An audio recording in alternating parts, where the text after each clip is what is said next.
안녕하십니까. 자, 이제 서로마 제국이 멸망한 다음부터 유럽을 중세라고 부릅니다. 이제 중세 유럽. 여러분, 그 중세 그러면은 게임 세계관으로 제일 알려져 있죠. 대체로 이게 판타지 종류 게임들이 그 세계관이 중세 세계관이다. 뭐 이렇게 얘기하면서 뭐 기사 나오고 무슨 궁수 나오고 마법사 나오고 성직자 나오고 이게 다 이렇게 중세적인 그 세계관입니다. 그리고 막 숲 사이를 이렇게 여행 다니다가 중간중간에 마을 하나 나오고 뭐 이런 거 그런 것들 있죠.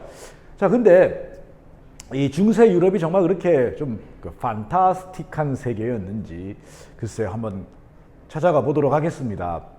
이 중세 유럽을 바라보는 관점은 또 하나가 있는데요. 이 판타스틱, 판타지 월드의 관점이 있는가 하면은 뭐 이렇게 중세 천년은 암흑기다. 유럽의 중세가 그 서로마 제국이 멸망한 서기 476년부터 대략 한 15세기, 16세기 르네상스와 종교개혁이 이루어지던 시기 정도까지를 중세라고 보거든요. 그러니까 정말 천년이죠. 근데 이 중세 천년을 역사에서 암흑기다 이렇게 보는 관점도 있습니다. 암흑기라고 얘기할 때는 그러니까 고대 그리스 로마 문명이 계승되고 발전된 게 아니라 파괴되고 퇴보되면서 정체되어 있었다.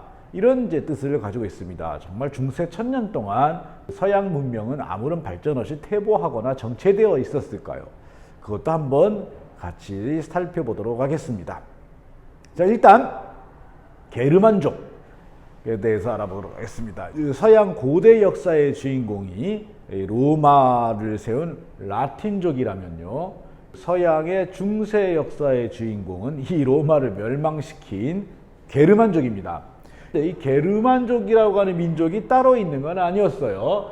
여기 이렇게 로마가 있는데 이 로마 제국 바깥에 오늘날 유럽의 북부 지방이죠. 그 발트해나 덴마크 혹은 그 독일 북부 그리고 네덜란드 이런 일대에 걸쳐서 살던 여러 부족들이 있었는데 이 부족들이 살던 지역을 옛날 로마 사람들이 다 통칭하여 게르마니아라고 불렀고 여기 사는 사람들을 다 그냥 게르만족이라고 불렀던 거예요. 이렇게 불리면 좀 기분 나쁘지 않을까요? 말갈족, 거란, 그리고 우리, 일본을 다 통틀어 가지고 하나의 민족으로 이렇게 부르면은 사실 듣기 좋은 소리는 아니잖아요. 실제로 옛날에 중국 사람들은 이걸 다 합쳐가지고 동이족이라고 부르긴 했어요. 걔들이 동이족 이렇게 부를 때는 그게 꼭 우리 한민족만 얘기하는 건 아니었거든요. 어쨌든 게르만족도 그렇게 나온 이름이었다. 실제로는 프랑크족이라든지 부르근트족이라든지 앵글로족, 섹슨족, 반달족, 동고트족, 서고트족 등 굉장히 넓은 지역에 걸친 여러 민족들이었던 거예요. 물론 이들 사이에 뭔가 이게 공통점은 있죠. 그런데 얘들은 하나의 이런 게르만이라고 하는 어떤 큰 나라를 이루어서 사는 게 아니라 부족 단위로 흩어져서 살던 사람들이었고 문명 발달이 로마보다 늦었던 거는 사실입니다. 그래서 농사를 짓기 전에는 이 북쪽에서 이렇게 흩어져서 물고기 잡거나 사냥하거나 살다가 농사를 짓기 시작하면서 점점 따뜻한 땅을 찾아서 내려오게 되는 거죠. 자꾸 내려오다 보니까 자연스럽게 로마 제국과 마주치게 되고 그러다가 이제 건너오다가 두드려 맞아서 쫓겨나가고 건너오다가 두드려 맞아서 쫓겨나가고 뭐 그러게 반복했던 거죠. 그러다 이제 선진국하고 가난한 나라하고 이렇게 마주하게 되면 어떻게 되죠? 가난한 쪽 사람들이 일자리 구하러 이제 선진국 가잖아요. 그런 식으로 이 게르만족들이 로마에 건너가서 일손이 모자라는 로마에 가서 농사를 짓기도 하고 또 이렇게 몸집이 크고 힘이 세다 그랬잖아요. 성격도 굉장히 사나워요. 그래서 용병이 되기도 하고 이러면서 이제 살고 있었습니다. 그랬는데 갑자기 큰 일이 일어났습니다. 바로 훈족이 동쪽에서부터 막 밀려온 겁니다. 이 훈족이 도대체 누군지에 대해서는 정확하지는 않아요. 뭐 어떤 쪽에서는 이제 중국 고대 역사에 잘 나오는 흉노족이 쳐들어온 거다, 뭐 그렇게도 얘기하는데 이게 꼭 흉노족인지는 잘 모르겠고요. 어쨌든 이 훈족이라고 불리는 동쪽에서 밀려온 기마 민족들이 오면서 이 게르만족들을 마구잡이로 공격했는데, 이들이 얼마나 무서웠는지 이 게르만족들이 한꺼번에 이 훈족을 피해 가지고 남쪽으로 도망을 칩니다. 그냥 그 남녀노소 그냥 이렇게 세간살림 다 뜯어가지고 그냥 로마 영토 안으로 밀려오는 거예요. 이게 바로 게르만족의 민족 대이동입니다. 자, 이 게르만족들이 이 전사들, 이 군인들이 쳐들어올 때는 이렇게 두드려 패고 쫓아내고 두드려 패고 쫓아내고 하는데, 그 민족 전체가 한꺼번에 와 하고 몰려오면 이거 어떡합니까?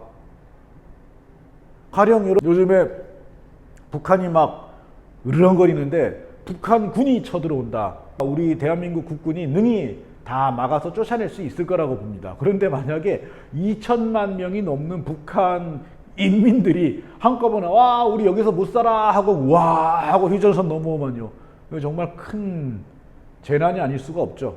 이 로마에 바로 그런 일이 일어난 겁니다. 그래서 이 와중에 이제 서로마 제국이 혼란을 극복하지 못하고 망해버린 거죠. 동로마 제국은 비교적 그래도 이걸 그럭저럭 견뎌내면서 살아남았던 모양입니다.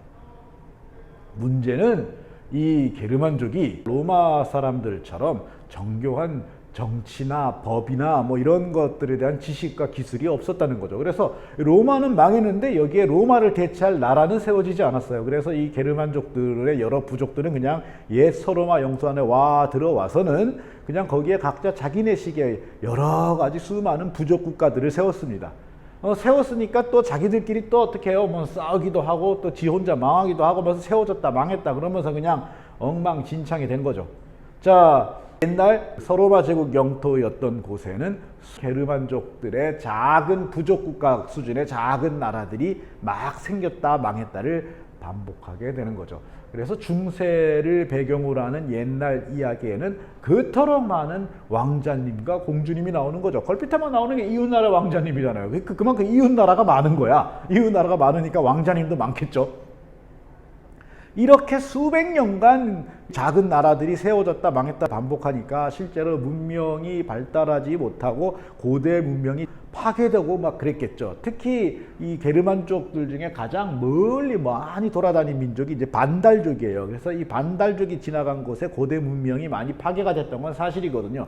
그래서 지금도 위키피디아 백과사전 가가지고 거기 있는 내용 아주 엉망진창으로 만드는 거, 이런 거를 이 반달족 이름을 따가지고 반달리즘이라고 불러요. 문명 파괴 행위. 이 반달족의 후손들이 살고 있다면 별로 듣기 좋은 내용은 아니겠네요. 이렇게 수백 년간 치고받고 합니다. 이렇게 엉망진창이 됐다가 서서히 이제 여기가 하나의 중심을 찾아서 통일되기 시작하는데, 그게 바로 이 프랑크라고 하는 부족입니다.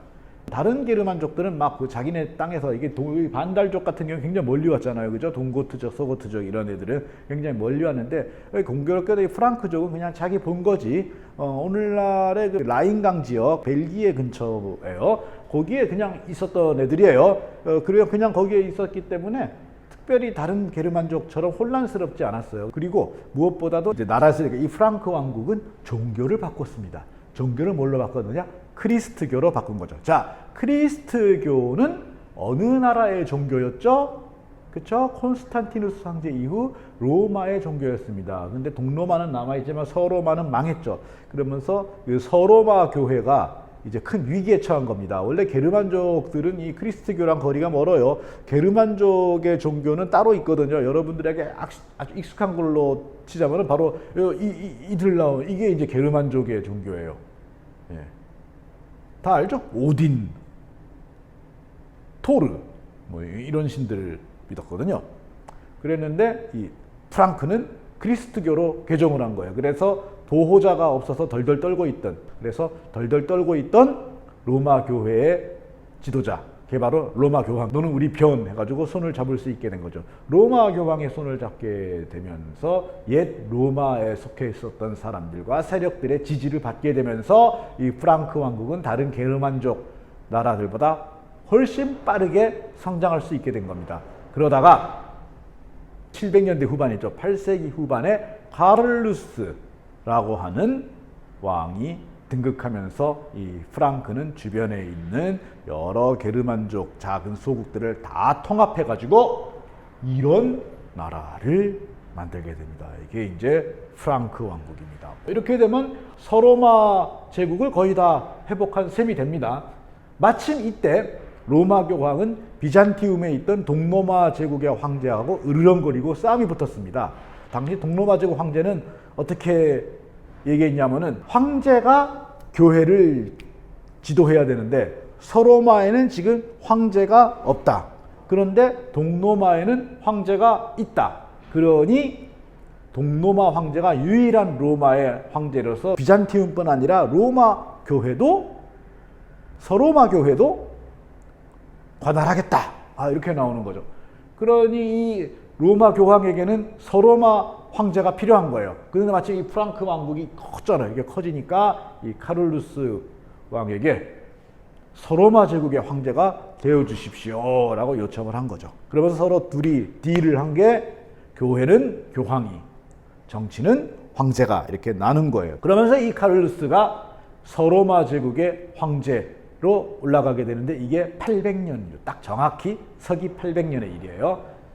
그래서 이제 이 카를루스는 서로마 제국의 황제가 됐기 때문에 카를루스 대제 이렇게 부릅니다. 프랑스어로는 샤를마뉴 이렇게 부르고요.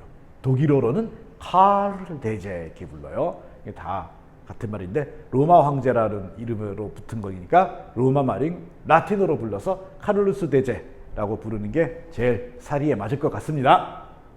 자, 이 카를루스 대제는 단지 땅만 넓힌 게 아니라 로마 황제라는 칭호를 쓴 이상 로마의 문명을 다시 되살리는 일도 해야 되겠다라고 생각합니다. 그래서 이 무식한 게르만족들에게 고대 문명을 가르쳐서 문명인으로 바꿔야겠다라고 하는 생각을 하고 이거를 실천에 옮깁니다. 그럼 뭘 지어야 되죠? 그렇죠. 학교를 지어야 되고 그 다음에 잃어버린 책들을 모아가지고 도서관을 만들고 하면서 그래서 이때를 카를루스의 문예 부흥기 이렇게 얘기합니다. 이렇게 되면서 이제 게르만족들은 더 이상 파괴의 화신, 문명 파괴자가 아니라 다시 이제 문명을 살리는 그런 민족으로 바뀌어 나가게 되고 이러면서 고대 그리스 로마 문명 더하기 크리스트교 더하기 게르만족의 독특한 여러 가지 문화와 풍습이 합쳐진 이제 드디어 유럽의 문명이 만들어지게 되는 겁니다. 이제 서양이 완성된 거죠. 자, 그러니까 뭐예요? 오리엔트 더하기 그리스 더하기 로마 더하기 크리스트교 더하기 이제 뭐예요? 게르만 이렇게 합쳐져서 서양 문명이 만들어졌습니다. 그런데 이 카를루스 대제가 죽은 다음에 그 후손들은 카를루스 대제만큼 현명하지는 못했던 것 같습니다. 그래서 다투다가 특히 아들 셋이 서로 다투다가 에이 우리 아버지의 제국을 자르자 해가지고 그만 셋으로 잘라버렸습니다. 이렇게. 그래서 동프랑크, 서프랑크, 중프랑크 이렇게 잘라버렸어요. 자, 제국은 잘랐지만 왕관을, 황제관을 자를 수는 없잖아요. 그러니까 셋으로 잘라진 중에 어느 한쪽이 황제 칭호를 가져가야 되겠죠.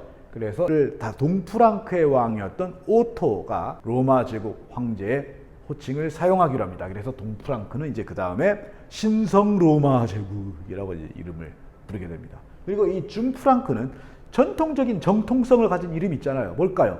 이탈리아. 그래서 여기는 이탈리아라고 부릅니다. 자, 이렇게 된 이상 서프랑크 혼자 서프랑크라고 부를 이유가 하나도 없죠. 그래서 앞에 서자를 띄워버립니다. 자, 그래서 뭐가 될까요? 오늘날에? 그렇습니다. 프랑스가 됩니다. 그래서 프랑스, 이탈리아, 신성 로마 제국 이렇게 셋으로 갈라집니다. 이 신성 로마 제국은 이제 나중에 뭐가 될까요?